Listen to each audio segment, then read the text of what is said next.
Bonjour chers téléspectateurs, téléspectatrices et shalom à tous les enfants de Dieu. Bienvenue encore une fois de plus à l'émission des 3E, une émission spéciale qui a pour but l'évangélisation, l'édification et l'évolution. Aujourd'hui, nous accueillons sur le plateau de l'émission des 3E un serviteur, ce n'est pas la première fois. Il s'appelle l'apôtre Martin Dongala. J'aimerais qu'il se présente lui-même. Bonjour apôtre. Bonjour. Pouvez-vous encore vous présenter pour ceux qui n'ont pas suivi l'émission passée? Oui, bien sûr, merci beaucoup. Avant de me présenter, je voudrais vous dire merci de m'avoir encore invité pour essayer de répondre aux questions du public, essayer d'éclairer certains points flous selon la grâce que Dieu nous a impartie. Je m'appelle Martin Dongala, et marié, père de 4 enfants. Et par la grâce de Dieu, je suis responsable du ministère international pour le réveil spirituel qui trouve son siège en Allemagne, mais qui s'est étendu dans d'autres pays d'Europe et aussi en Afrique. Et il y a quelques mois, j'ai été reconnu officiellement comme le premier pasteur noir, dans le titre académique de pasteur noir dans l'Union des Églises évangéliques libres d'Allemagne. Et voilà, donc je crois que c'est ça l'essentiel par rapport à ma personne.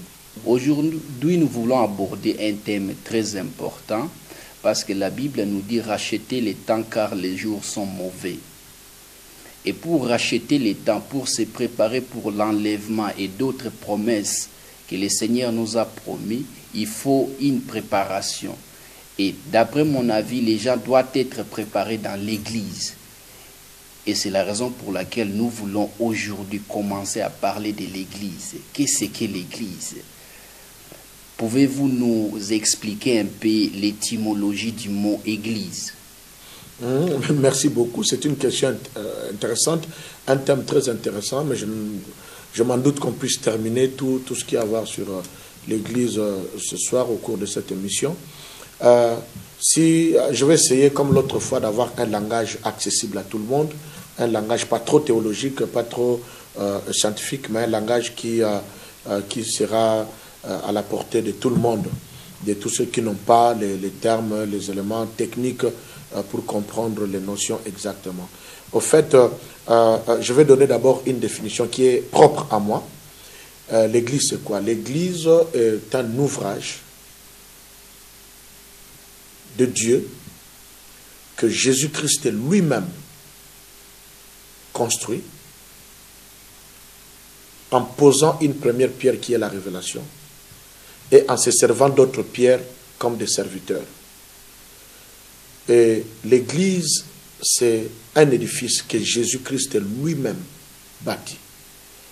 Peut-être que je vais déjà surprendre certaines personnes en disant que Jésus n'a demandé à personne de lui bâtir son Église. À personne. Ni à moi, ni à qui que ce soit. Parce que Jésus dit dans sa parole, « Je bâtirai mon Église ». Mais il est important de savoir comment est-ce que Jésus bâtit son Église. Peut-être que nous verrons ça dans la suite. Et si nous voulons donner une définition technique du mot « Église », j'aimerais d'abord vous rappeler à tous nos auditrices, à toutes nos auditrices, à tous nos auditeurs, qu'il est important de dire d'abord que la Bible n'a pas été écrite en français. La Bible a été écrite en hébreu pour l'Ancien Testament et en grec. C'est-à-dire pour mieux comprendre les termes et les mots, les concepts de la Bible dans notre langue, il s'avère important que nous puissions recourir à des langues dites des langues originaires de la Bible. Et là, le mot église vient du mot grec, ecclésia, et qui peut être séparé en deux. Par exemple, ekkaleo, qui signifie ceux qui sont tirés d'eux, ceux qui sont sortis d'un lieu et qui vont entrer, se mettre ensemble dans un autre lieu. Et cette pensée du mot église ne ressort pas seulement dans l'évangile selon saint Matthieu, dans le chapitre 16e, parce que c'est là que le mot église, le terme église, a été utilisé pour la première fois. Mais la pensée de ce terme est tirée déjà avec l'histoire du peuple d'Israël. Et ça, c'est le plus grand exemple. C'est-à-dire, le peuple d'Israël va partir en Égypte et avec joie, mais tout va se transformer en esclavage. Et Dieu va envoyer un prophète qui a pour mission de sortir ce peuple de ce pays, de cet esclavage, pour les amener hors de ce pays et les placer dans un autre endroit. Le fait que le peuple d'Israël sorte, ce déplacement-là, ce mouvement de sortir hors d'eux, c'est ce qui signifie l'Église. Et quand Jésus parle de l'Église, quand le Nouveau Testament parle de l'Église, d'une manière générale, on parle de ceux qui sont sortis hors pour se regrouper quelque part. Sortir d'où? Sortir du monde. Quelqu'un me dira, mais nous sommes dans le monde. Oui. Le monde ici, c'est l'ensemble de tout ce qui n'est pas chrétien, de tout ce qui n'est pas sous la direction et l'autorité de Christ. On sort de ce milieu-là pour accéder à un milieu qui est sous l'autorité et la direction de Christ. C'est ce que la Bible appelle Église ou Ecclésia en grec. Merci beaucoup. Nous voyons dans la Bible, il est écrit dans le livre de Matthieu chapitre 18, le verset 20, là où 2 ou 3 sont ensemble en son nom, il est au milieu d'eux. Et c'est aussi une église. Et nous voyons aussi qu'il y a des églises structurées. Quelle est la différence entre l'église structurée et là où 2 ou 3 sont venus ensemble pour parler de Jésus? Parce qu'il y a un désordre qui se crée pour le moment. Pas pour le moment maintenant.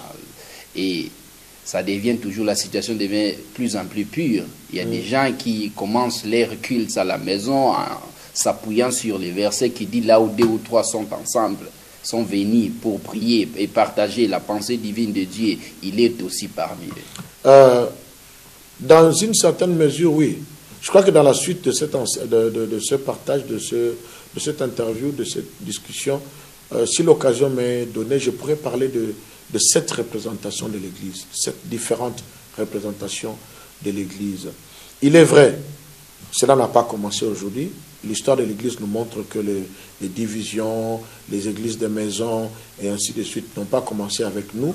Vous l'avez bien dit, ça s'accentue à cause des enjeux prophétiques du temps de la fin. Mais est-il que ce sont des choses qui n'ont pas commencé avec nous, c'est des choses qui existaient depuis longtemps. Et quand on me pose la question de savoir quelle est la différence entre cette église qui est structurée et l'autre, je dirais oui, la réponse est dans la question, c'est que cette église-là est structurée, elle a c'est une institution bien organisée, bien structurée selon les normes et les principes que nous retrouvons dans les livres qu'on appelle les livres pastoraux et selon la pensée de Dieu. Mais il y en a d'autres qui se regroupent, n'est-ce pas, juste à 2, à 3. Comme nous avons dit dans l'étymologie du mot, c'est sorti hors pour former. Ceux qui vont se regrouper en 2 ou 3, ils sortent d'où? Est-ce que quand ils sont sortis des lieux, le lieu d'où ils sont sortis, c'est le lieu qui était dans la pensée de Dieu, oui ou non? Je pense qu'on peut faire beaucoup de choses, mais il y a toujours une question qu'il faudra poser. Quels sont les motifs qui sont cachés derrière, n'est-ce pas, le fait que 2 ou 3 personnes puissent ne plus être ou bien sortir de ce qu'on appelle des églises structurées, ce que vous appelez des églises structurées, organisées, une institution bien faite, reconnue et tout, et se retrouver au salon d'une maison à 2, à 3, s'appuyant sur le verset qui dit là où 2 ou 3 sont rassemblés à mon nom, Dieu est au milieu d'eux. On peut se rassembler au nom de Dieu sans que Dieu soit là. C'est-à-dire, on dit on est là au nom de Dieu, mais Dieu n'est pas là. Je ne voudrais pas ici citer certains exemples pour ne pas être peut-être en scandale, en polémique avec d'autres personnes, mais il y a bien de mouvements, bien de groupes qui se réunissent au nom de Dieu, mais qui ne sont pas des dieux. Ou alors, ils sont des dieux, mais quel Dieu? Quel Dieu? Il y a un seul Dieu. Il y a un seul Dieu, oui. Mais est-ce que c'est le seul Dieu que nous confessons? Est-il le même Dieu que pour toutes les autres différentes religions, pour toutes ces autres personnes qui se regroupent dans une chambre, dans un salon quelque part, où ce n'est pas plutôt juste un regroupement des déçus qui se retrouvent, parce qu'on dit qu'ils se ressemblent, s'assemblent, déçus à gauche, à droite, et puis nous faisons quelque chose pour que nous puissions nous sentir. Voilà, l'association des hommes déçus, je pense que c'est un terme qui ira peut-être mieux. l'association des hommes déçus ou des femmes déçues, ou plutôt, je ne sais pas moi, l'association des hommes qui disent faisons et baptisons, hein, au nom de Dieu, mais Dieu n'est pas là. Parce que Dieu, si nous voulons que Dieu soit là, j'ai dit dans mon introduction que Jésus n'a demandé à personne de bâtir son église, parce qu'il a dit, je bâtirai mon église. Donc, c'est Jésus, et il ne dit pas, je bâtirai votre église, il dit, je bâtirai mon église. C'est-à-dire, et l'église appartient à Christ. Et celui qui bâtit l'église de Christ, c'est Christ lui-même. Mais comment est-ce qu'il le bâtit? Maintenant, tous ces groupements, des gens qui se retrouvent dans des salons ou dans des petites chambres, dans des petites salles, quelque part dans une cave, est-ce que c'est Jésus qui bâtit? Ou alors c'est les déceptions qui bâtissent, ou alors ce sont les blessures intérieures qui bâtissent, ou alors les profits, les ambitions personnelles qui bâtissent. Ce sont des choses à vérifier. Amenons un peu la lumière dans la question. Vous êtes apôtre. Nous voyons que c'est les apôtres qui sont appelés à bâtir. Malgré c'est Jésus, mais Jésus a envoyé ses apôtres. Quels sont les éléments préalables pour qu'une église vienne en existence? Nous devons lire l'Écriture et je vais répondre vraiment à la lumière de la parole de Dieu. Ce fameux verset qui est connu de tout le monde, dans Matthieu chapitre 16, à partir du verset 13. Jésus est arrivé dans le territoire de Césarée de Philippe, demanda à ses disciples, qui suis-je au dire des hommes? Moi, le Fils de l'homme. Ils répondirent, les uns disent que tu es Jean-Baptiste, les autres Élie, les autres Jérémie, ou l'un des prophètes. Peut-être qu'il y en a d'autres qui ont dit que tu es fantôme, parce qu'on l'a appelé fantôme, bien fait Belzéboul, je ne sais pas. Mais retenons les réponses qui ont été données là. Et il va leur poser la question, leur dit-il, qui dites-vous que je suis? Là, il pose la question à ses propres disciples. Et nous ne connaissons pas quelle était la réponse d'André, de Philippe et des autres. La Bible ne nous donne que la réponse de Pierre. Il dit, Simon-Pierre répondit, tu es le Christ, le Fils du Dieu vivant. Alors Jésus, reprenant la parole, lui dit, tu es heureux, Simon, fils de Jonas. Hein? Déjà, le fait que Jésus appelle Simon, fils de Jonas, c'est un élément. Jésus, il ne l'appelle plus Pierre comme il avait l'habitude de l'appeler, mais il l'appelle Simon, fils de Jonas. Je vais expliquer ça dans la suite. Car ce ne sont pas la chair et le sang qui t'ont révélé cela, mais c'est mon Père qui est dans les cieux. Et moi, je te dis que tu es Pierre, parle Jésus, et que sur ce roc, je bâtirai mon église, et que les portes du séjour des morts ne prévaudront point contre elle. Je donnerai les clés du royaume des cieux. Ce que tu lieras sur la terre sera lié dans les cieux. Tu vois, hein, les clés. Les clés ne sont pas données à l'église, mais les clés sont données à une personne qui est Pierre. Ce que tu lieras sur la terre sera lié dans les cieux, et ce que tu délieras sur la terre sera délié dans les cieux. À l'église, il dit, alors il commanda aux disciples de ne dire à personne qu'il était le Christ. Alors, partant de ce verset, je vais essayer de ressortir les éléments essentiels pour que nous puissions parler de l'église. Premier élément, très important, quand nous écoutons. Jésus commence par poser la question. Qu'est-ce que les gens disent de moi? Ils ont donné différentes réponses. Si la même question nous était posée aujourd'hui, chacun de nous donnera aussi une réponse quelconque. Mais le problème, ce n'était pas toutes ces réponses. Qu'on dise qu'il était Élie, qu'on dise qu'il était Jean-Baptiste, qu'il est l'un des prophètes. Jésus était aussi prophète. Mais ce n'était pas ça qui était le roc, la pierre qu'il recherchait pour pouvoir poser le fondement de l'édifice qu'il appelle Église.